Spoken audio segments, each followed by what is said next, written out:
अमेरिकेनं भारतीय वेळेनुसार रविवारी इराणवर हल्ला केला आणि या हल्ल्यानंतर त्याचे परिणाम दिसायला लागले आहेत।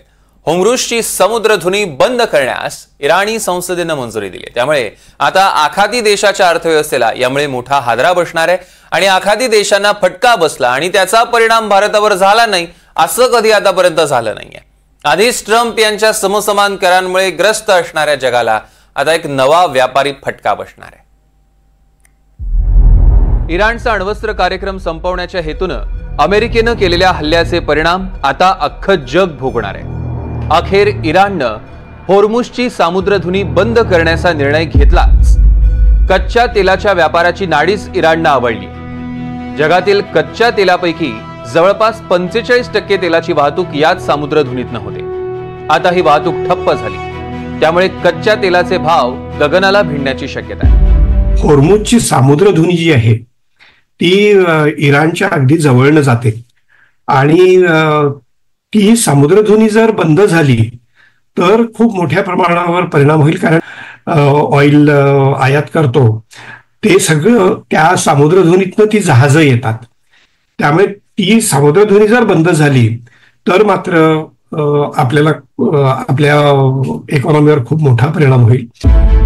इराणच्या हद्दीतली ही समुद्रधुनी म्हणजे जगाला खनिज तेल आणि नैसर्गिक गॅसचा पुरवठा करणाऱ्या मध्य आशियातील देशांची मान आहे असं म्हटलं तर वावगं ठरणार नाही। ओमान, सौदी अरेबिया आणि इराण या 3 देशांना जोडणारी ही समुद्रधुनी आहे।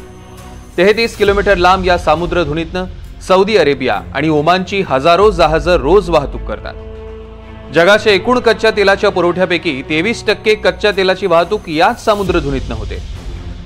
याच समुद्रधुनीतनं रोज 2.1 कोटी बॅरल कच्चं तेल आणि 8 कोटी टन नैसर्गिक गॅसची वाहतूक होते। इतक्या मोठ्या प्रमाणावर आपण ऑइल इम्पोर्टवर डिपेंडंट आहोत। तुम्ही म्हणालात तसं जवळपास 80 ते 90% आपल्याला इम्पोर्ट करावं लागते, आपली रिक्वायरमेंट जेवढी आहे त्याच्या।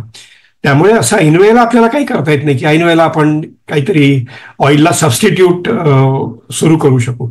पण भारताने ऑलरेडी त्या दृष्टीने पावलं उचलली आहेत आणि आपण बघितलं असेल की इलेक्ट्रिक व्हेकल्स जी आहेत ती खूप मोठ्या प्रमाणावर आता आपल्याला दिसतात, विशेषतः 2 चाकी गाड्या आणि 4 चाकी गाड्या।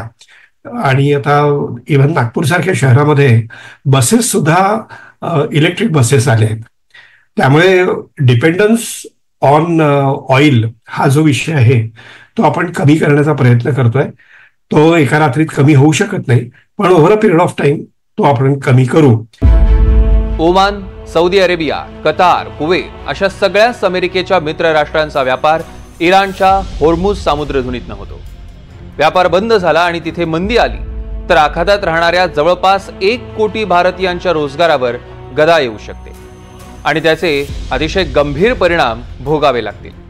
जवळजवळ 1 कोटी भारतीय, 90 लाख ते 1 कोटी भारतीय मध्य पूर्व आशियामध्ये, उत्तर आफ्रिकामध्ये आणि GCC कंट्रीजमध्ये, इस्रायलमध्ये नोकरी किंवा व्यवसाय करतात। ते तिथे स्थायिक आहेत। जर का हे असं वॉर झालं तर जीवितहानी तर आहेच आहे, पण नोकऱ्या जाण्याची भीती आहे, धंदे बंद होण्याची भीती आहे आणि हे सगळे लोक परत भारतात येतील आणि त्याचा प्रचंड मोठा आर्थिक परिणाम, आर्थिक बोजा हा भारताच्या इकॉनॉमीवर पडेल। खाया पिया कुछ नहीं, ग्लास तोडा 12 आना अशी म्हण आहे। भारताची स्थिती अशीच काहीशी आहे। आखाती देशात भडकलेल्या युद्धाच्या झळा आता भारताला भोगाव्या लागणार आहेत। Bureau report, NDTV Marathi.